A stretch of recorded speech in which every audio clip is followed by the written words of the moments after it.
The moon's remarkable journey, 4.5 billion years in 1 minute. The moon formed about 4.5 billion years ago from debris created by a massive collision between Earth and a Mars-sized body called Theia. After formation, the moon was covered in a molten magma ocean caused by the heat from the impact.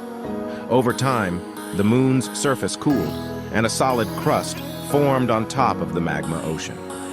During its early years, the moon experienced extensive volcanic activity, leading to the creation of large basaltic plains called Maria.